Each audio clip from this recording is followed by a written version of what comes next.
세상이 바뀌고 첫 게스트십니다. 달달달달달. 오늘 아침 6시에 대통령 신분으로 전화 경호원들 쫙 달라붙고 인천 계양구 자택 앞에서 이러더라고요. 이렇게. 화면 보이시죠, 여러분도? 옆에 와이프분 표정 엄청 밝습니다. 네. 상황이 많이 바뀌어서 한번 소쿨님과 부동산 이야기 나눠보도록.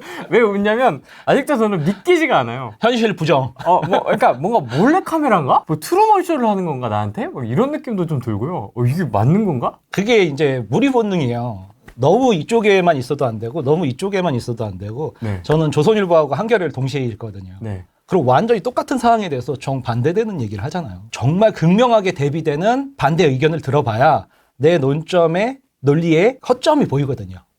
그렇게 해야 되는데 한쪽 얘기만 들면은 계속 그렇게 가야지. 앞으로 이제 부동산 시장에 어떤 영향을 미칠 거냐. 어쨌든 저희는 살아남아서 또 맞습니다. 자산을 또 축적하고 내 집 마련도 해야 되고 갈아타기도 해야 되고 하지 않습니까? 지금 이재명 여기 대통령이라고 해야죠. 이제 이재명 대통령이 아니 오늘 아침 6시 20분부터 대통령이에요. 그렇죠. 이제 그 부동산 공약을 약간 했어요. 약간 제일 눈에 띄는 게 이제 4기 신도시 공급을 많이 하겠다. 네. 근데 이제 3기 신도시도 지금 시작도 못 했는데 네. 4기 신도시를 얘기한다?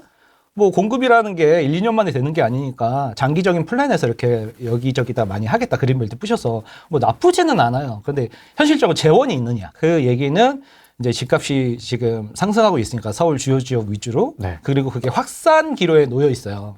그래서 마용성은 지금 물건이 싹 다 사라지고 엄청 상승하는 분위기고 막 매수자들이 달라붙는 분위기고 이제 그 비강남권, 비한강 벨트 쪽도 지금 온기가 퍼지기 시작했어요. 네. 드디어. 네, 설설 이제 살살 이제 들어가는데 이제 이 대통령이 이때까지 없었잖아요. 그러니까 쉽게 얘기하면 우리 반에 담임 선생님이 없었던 거야. 근데 이제 미국 트럼프 대통령도 우리나라 뭐 좀 그죠? 얕보고 그런 상황에서 이제 우리 반 반장이 이제 옆반 선생님하고 얘기를 하다가 그럼 옆반 선생님이 뭐 얘기가 되겠어요? 담임 선생님이 잠깐 뭐 결혼을 해갖고 신혼여행을 간다거나 그래서 잠깐 비운 자리를 약간 이때까지 불안했었던 거야. 그러면은 이제 진보가 되든 보수가 되든 대통령이 새롭게 당선이 되면 사람들이 그래 나는 보수를 응원했지만 진보 대통령이 됐어도 어차피 둘 다 우리나라를 위해서 대통령이 존재하는 거 아니야. 외국 세력도 이렇게 있고 우리나라 내분도 지금 분열돼 있고 하는데 잘 다독거려서 이제 잘해보자 이러면서 긍정적으로 바뀌어요. 불안이 해소됐다고 봐요. 우리 맞아요. 부동산 쪽에선.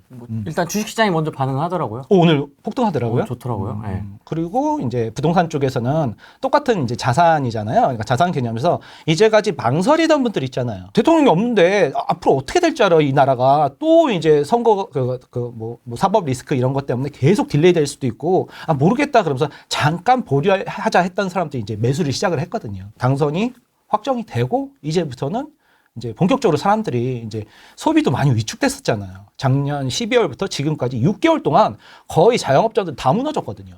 코로나 때보다도 더 심하다니까. 그런 상황이 일단락됐다.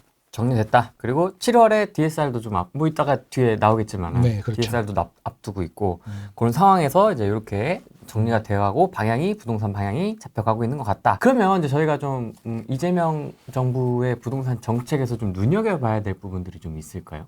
이제 시작이니까. 제일 먼저 이제 말씀드렸던 게 이제 4기 신도시가 이재명 대통령의 차별점이었어요. 김문수 후보 쪽에서는 4기 신도시 얘기가 없었거든요. 나머지는 뭐 재건축, 재개발 뭐 완화하겠다 이런 얘기는 양쪽이 똑같았어요. 그러면은 이제 공급 쪽에서 4기 신도시만 차별화가 있었고 나머지 뭐 국토 보유세 이런 얘기는 안 하시더라고요. 이번에는 지난 22년도 대선 때는 하셨었는데 네. 그런 거 안 하시고 뭐 그냥 일반적으로 우파 쪽에서도 얘기하던 감세 정책, 돈 있는 사람이 강남에 집을 사갖고 뭐 서로 비싼 거 서로 주고 받겠다는데 뭔 관여를 하냐? 그런 건 그들만의 리그다. 우리는 뭐 기본주택 뭐 이런 얘기들을 많이 하시더라고요. 공공임대 이런 얘기들을 많이 하시는데 네. 결론적으로 이제 재원을 투입해갖고 서민들을 위해서 서민을 위한 정부잖아요. 진보 정권이 이제 앞으로 5년 동안 서민을 위해서 많은 일을 하겠다. 그런 식으로 전반적인 큰 느낌을 잡으시는 게 중요할 것 같아요. 근데 좀 특이한 건 예전 진보 정부는 약간 수요 쪽에 포커스가 좀 맞춰져 있었다면 네. 이번에는 뭐 공공임대주택도 그렇고 뭐 4기 신도시도 그렇고 굉장히 좀 공급에 포커스가 좀 많이 맞춰져 있어서 네. 이게 좀 헷갈려 하시는 분들도 좀 있을 것 같은데. 그거는 페이크죠. 아, 페이크입니까? 페이크죠. 왜냐면 이재명은 합니다. 공급은 얘기했을 때 누구한테도 욕을 안 먹잖아요. 네, 그래서 이제 공급 정책을 하겠다고 얘기를 하고 네. 그 다음에 공급은 이제 지지난 정권이죠, 벌써. 맞습니다. 지지난 정권 김현미 장관이 말했듯이 공급은 뭐 빵이 아닌 이상 하루아침에 만들 수가 없지 않냐. 네. 이게 최소 3년에서 5년, 토지 보상만 몇 년이 걸리고 아파트 짓는 데만 3년인데 그러면 10년, 20년은 그냥 지금 2기 신도시도 지금 들어오고 있는데 네. 예. 2기 신도시가 2003년도에 시작했거든요. 노무현 정권 때. 그럼 22년째 짓고 있단 말이에요. 그러니까 그 정도로 한 20년까지도 마무리가 쉽지가 않아요. 근데 지금 3기 신도시도 시작도 못했는데 4기 신도시를 얘기한다는 건 그만큼 할 말이 없다는 얘기죠. 아. 공급이 부족해서 집값이 오른다는 거를 알고는 있어요. 근데 중도표, 우파표를 갖고 와야 되니까 공급을 얘기하면서 집값 안정은 누가 뭐라고 할 사람이 없지 않습니까? 네. 그런 상황에서 이제 이렇게 선거에서 우권 이겼으니 이제 그리고 근본적으로 또 바뀌셨다고 그러셨잖아요. 네. 바뀌셨을 수도 있는데 문제는 지금 전세가 상승, 서울에 공급이 없어서 매매가 상승이 시작이 되면 그 어떤 정부가 오더라도 막을 수밖에 없어요.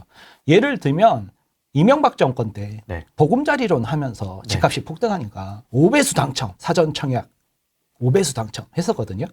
그러면 1만 명을 아파트를 짓는데 1만 명을 당첨시켜야 되는데 5만 명을 당첨시켜버렸어요. 그럼 나머지 4만 명은 대기 수요를 태워버리고 집 사지 마.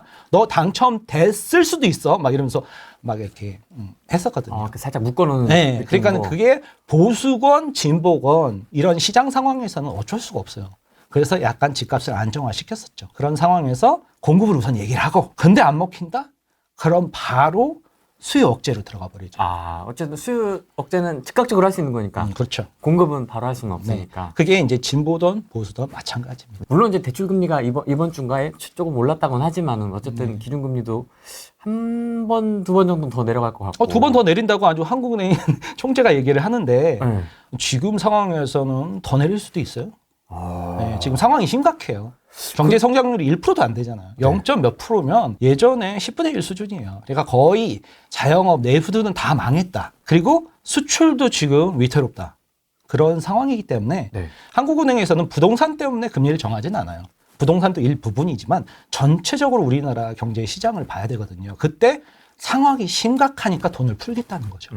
네, 코로나 때보다도 지금 상황이 더 심각합니다. 자영업자들은. 12월 달에 연말 특수를 우리 또 전 대통령께서 다 날려버리셔갖고 6개월 동안 지금 경제가 마비입니다. 그래서 민심이 되게 흉흉해요, 지금. 근데 이제 새로운 대통령이 당선이 됐으니 진보든 보수든 누구든 이 경제 좀 살려줘라.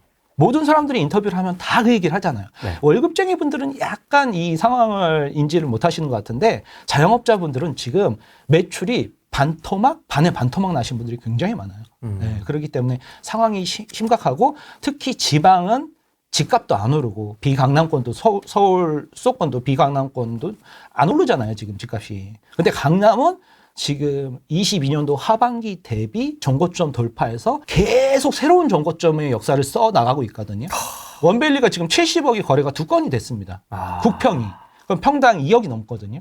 디폴트죠. 네, 한 5년 전에 평당 1억 넘었다고 했을 때 반포 아크로 리버파크가 그때도 사람들이 충격을 먹었어요. 맞습니다.